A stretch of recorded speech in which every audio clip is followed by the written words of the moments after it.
N777 news కి స్వాగతం.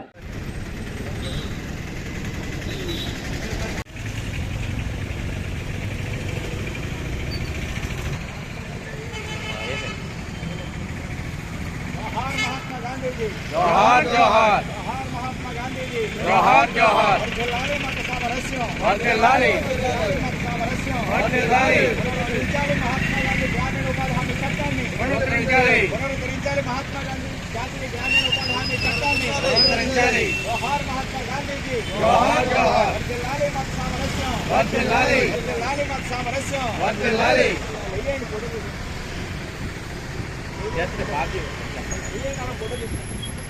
जोहार जोहार जोहार महात्मा गांधी जी, जोहार जोहार वर्धिल्लाली मत सामरस्యం, वर्धिल्लाली మత సామరస్యం, పునరుద్ధరించాలి మహాత్మా గాంధీ జాతీయ గ్రామీణ ఉపాధి హామీ చట్టాన్ని, పునరుద్ధరించాలి మహాత్మా గాంధీ జాతీయ గ్రామీణ ఉపాధి హామీ చట్టాన్ని, పునరుద్ధరించాలి మహాత్మా గాంధీ జాతీయ గ్రామీణ ఉపాధి హామీ చట్టాన్ని,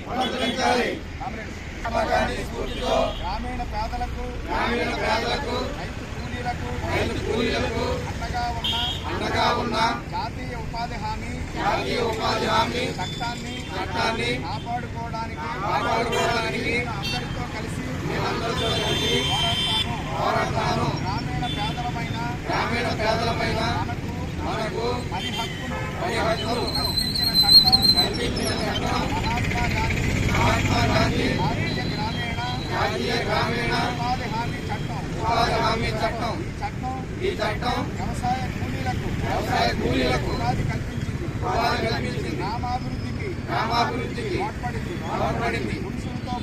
పురుషులతో పాటు మహిళలకు సమాన వేతనం ఇచ్చింది.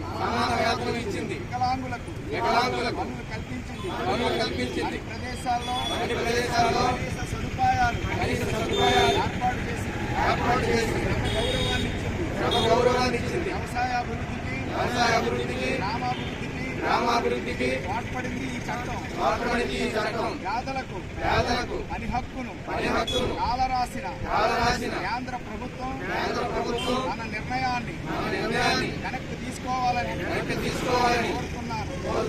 ఈ చట్టం నుండి జాతిపిత మహాత్మా గాంధీ పేరును తొలగించడాన్ని వ్యతిరేకిస్తున్నాను. మహాత్మా గాంధీ జాతీయ గ్రామీణ ఉపాధి హామీ చట్టం పరిరక్షణకు ఉద్యమిస్తానని గాంధీ వర్ధంతి సందర్భంగా జనవరి 30న అందరి ఎదుట ప్రతిజ్ఞ చేస్తున్నాను. జోహార్ మహాత్మా గాంధీజీ, పునరుద్ధరించాలి మహాత్మా గాంధీ జాతీయ గ్రామీణ చట్టాన్ని, జాతీయ గ్రామీణ ఉపాధి హామీ చట్టాన్ని, మహాత్మా గాంధీ జాతీయ గ్రామీణ ఉపాధి హామీ చట్టాన్ని, వర్ధిల్లాలి మత సామరస్యం, ఈ సందర్భంగా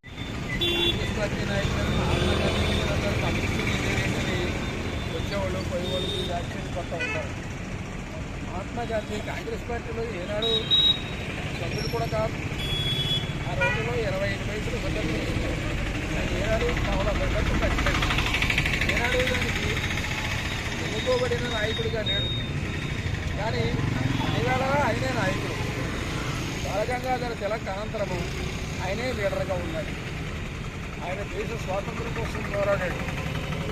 పోరాడే సందర్భంలో భారత జాతీయులందరినీ భారత ప్రజలందరినీ ఒక తాటిపీటకి తీసుకురావడం కోసం చెప్పి విశ్వ ప్రయత్నాలు చేశాడు. అందులోంచే అనేక రకాలైన నినాదాలు ఇచ్చాడు. హిందువులు ముస్లింలు ఇరువురు మధ్యన ఐక్యత కోసం చెప్పి తీవ్రంగా కృషి చేశాడు. గాంధీ ఒక అసాధారణమైన మేధావి. ఆయన ఎంత గొప్ప మేధావి అంటే ఆయనకి 2 పర్సనల్ సెక్రటరీస్ ఉండేవారు. ఆ 2 పర్సనల్ సెక్రటరీస్ కూడా సుప్రీంకోర్టు లాయర్లు. సుప్రీంకోర్టు లాయర్ అంటేనే ఒక అసాధారణమైన మేధావి.